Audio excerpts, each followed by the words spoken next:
Hello, I'm Michael, and this is Tarot by the Tree. We're working our way through the minor arcana now. We're going by suit through the deck. These are the cards that go from ace to king in the four suits. Now,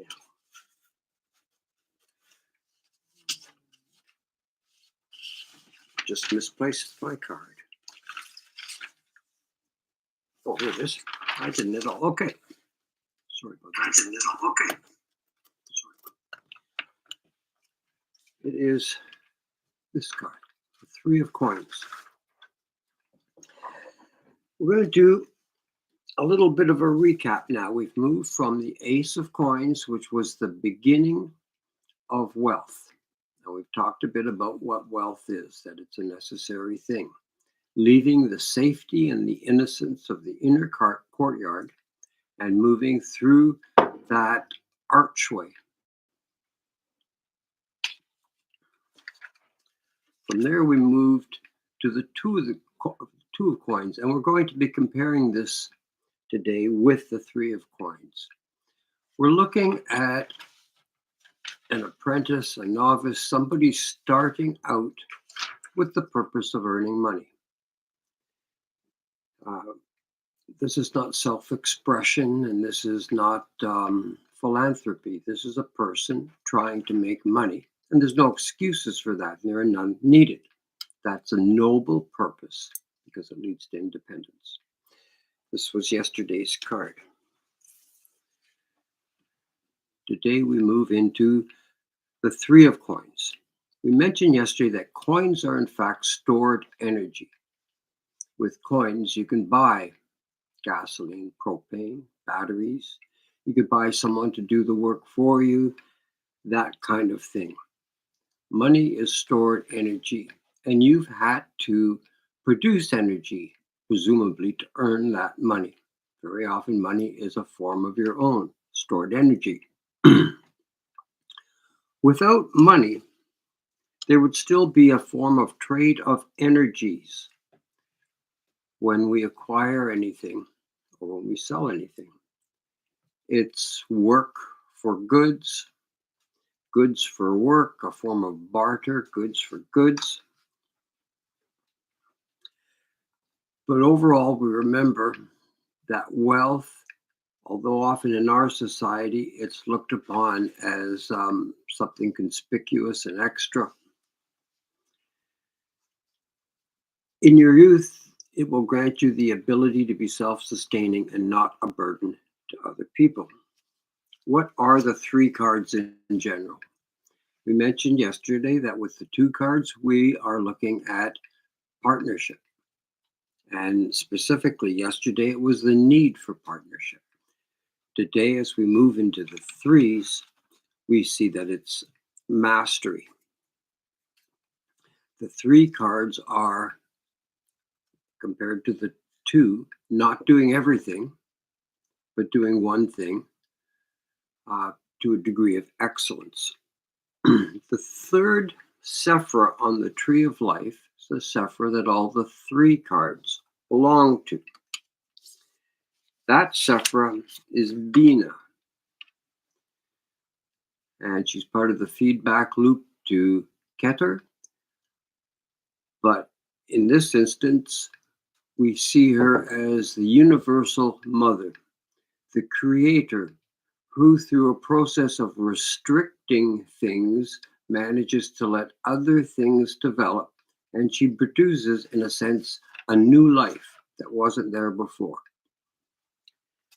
And that is what happens with the three, with the degree of mastery, as the irregular ancient stone is shaped into delicate designs. Bina and Temperance, in a sense, are rearranging everything at a very basic level in order to create something new, and in a sense, they are bringing something to life. We'll describe the card. We're inside a temple or a church or a cathedral. There's a person, it could be male or female. In this case, we are on the left side of the tree, and that would be a female. This person is a master carver or a stonemason. They didn't just come into this trade. They spent a lot of time as an apprentice and a lot of time practicing to get this good. In fact, they may be amongst the very best. He is standing on a bench to reach his work. Doing so, symbolically and actually, literally, rises him above the holy man and the king's engineer or emissary. We have a man who was a peasant. He is now, in certain circumstances, risen above the church and the king. The holy man and royal engineer discuss and admire the fine and rare workmanship that neither of them can do, and few others in the kingdom can do. When we compare to the Two of Coins, we see somebody starting again with the full intent of acquiring money so that they could be self-sufficient. Let's look at, in the Two of Cards, a person has started a job, an occupation, an apprenticeship, some form of learning, schooling. And in the beginning, they are very motivated. And as we work through the cards in the first few, we see very motivated people. They realize that of all the hundreds of people that are starting, most of them will fade into mediocrity. But there are some who are going to work as hard as they can and as ingeniously as they can to separate themselves from the masses. In the Two of Coins, we see somebody who tried to do everything and is succeeding. They will not do this forever. They will have to delegate or share or reduce their workload. This is one technique, and we'll talk about that a little bit later. In this technique, in the three, we see a person doing, in a sense, the opposite. Rather than being essential by doing everything, he does one thing to a degree that no one else can do it. In the Two of Coins, the person was like a personal assistant, indispensable. In the Three of Coins, they do one thing better than anyone else. In the Two of Coins, we see a kind of divergence. In the Two of Coins, we see a person who is doing everything. In this sense, it's a female trait on the male column. As we switch over the Three of Coins, we see this is convergent behavior. Rather than trying to do everything, he focuses on one single thing. And this is like a male trait on the female column. In the Two of Coins, much of the work they do leaves no trace. Counseling, organizing, that kind of thing. In the Three of Coins, it is also, in a sense, the opposite. All of the work will be on display forever and is literally cast in stone.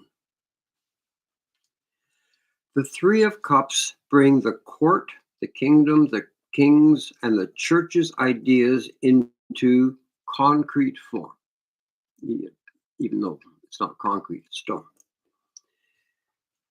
We can also see the Three of Cups as a progression from the Two of Cups. In stage one, in the Two of Cups, they wanted to learn every aspect of the monetary endeavor that they're in. They wanted to be everywhere, and they wanted to know everything. And of course, jack of all trades is all they could be, because this is pretty entry level.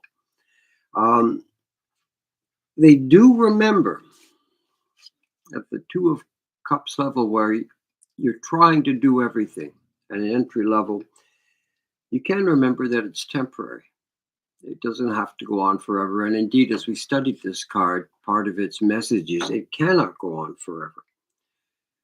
So think maybe 1 year. A person at entry level job for the first year can work harder than they can sustain just to get a complete knowledge of what they're doing. In stage 2, and this is just one way of looking at the progression of the cards, the person has reduced the workload to concentrate and specialize. They have achieved artistry and beauty.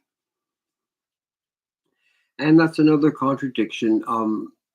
The hardness of the stone and the developed beauty of the artwork is kind of a contrast as well. Why don't we turn to some of the questions? Why is it dark inside or beyond the arches?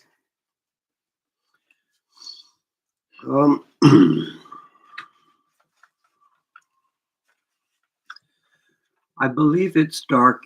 It might just be an element of the design. But one thing that it made me think of is that the person who's doing the carving, that master mason, doesn't know all aspects of the building. He does not put up woodwork frames. He does not quarry the stones. And it's the idea that what's on display is what he does, which is the stone carving. And the rest is a mystery. And unlike the Two of Coins, he has no interest in the divergence required to learn all aspects of this place. He is a specialist. Why are the arches so ornate? Arches are so ornate to illustrate what it is he can do. They sometimes call it living rock if it's carved out of an existing bit of mountain. And it's so ornate because it's showing what he can do. It's a great juxtaposition to take ancient stone and turn it into kind of a filigree design like this. Why is everything gray except the 3 people and that bench? What is special about his bench? I think the reason that the bench was colored is because it is not part of that cathedral. The bench is part of the artist, and it is symbolic that when he works, he often uses the bench, and that bench is what figuratively elevates him above the other high-ranking members. What is the paper that the hooded person holds? The paper they hold is the design or the blueprint of what the mason is carving. And as we looked at the first 2 Sephira on the tree, Keter and Dahakma, we see that in Keter he had all the ideas, every idea imaginable and all ideas that aren't even imaginable. It was in Hakma that they were released, that they became reality. In this case, we see the court and the church coming with their ideas, and it is the mason that turns their ideas into corporeal reality. Since this card is in the Sephira of Bina on the left side of the Tree of Life, does it mean that the mason in the 3 of Coins is female?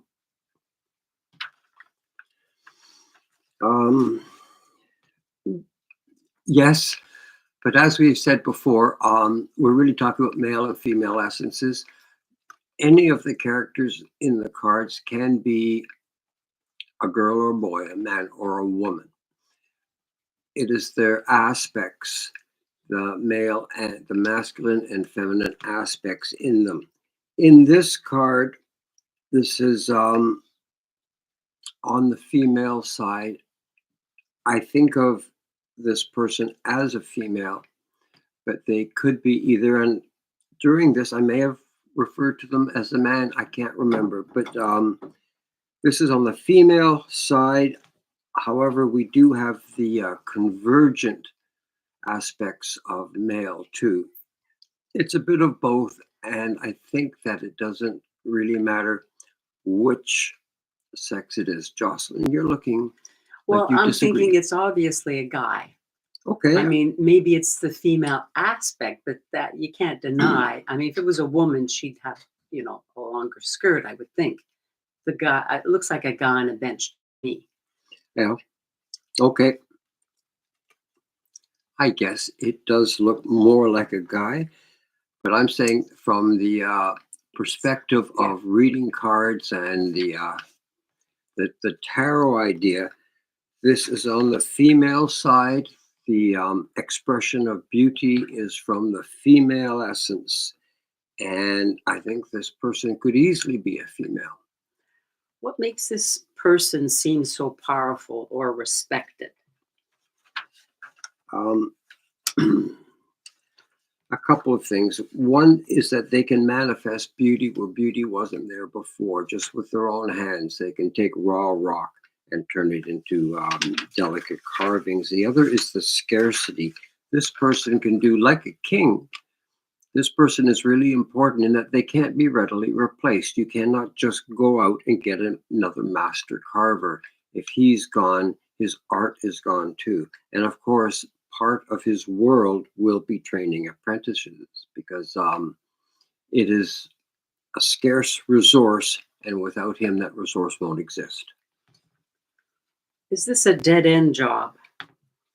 And that's what perhaps when you look at the dancing juggler in the Two of Coins, he's very divergent. He's exploring everything, and he might say, I'd like to do this, or I'd like to be in design, I'd like to be in management, or I'd like to be mobile.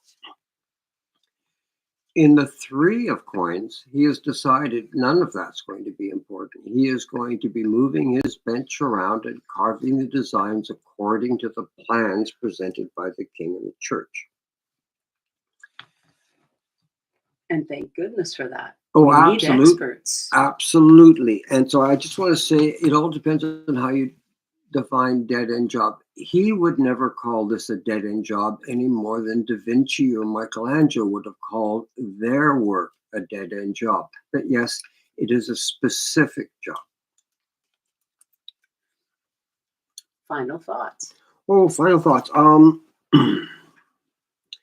Both the 2 and 3 cards aim at being essential. We are talking about the need to earn money as nothing to apologize for. And at the entry level, this is not going to be a place of high prestige. But there are certain plans to move you into some of the higher echelons of wherever it is you are. And we've discussed 2 of them. One is to be essential and know every aspect of the business you're in. And the other is to become the very best at one aspect of the business. Those are 2 strategies, and that should lead to a fairly complete understanding of those 2 cards. And next day we'll be moving on to the 4 of Coins. And we'll see you then. Thanks for joining.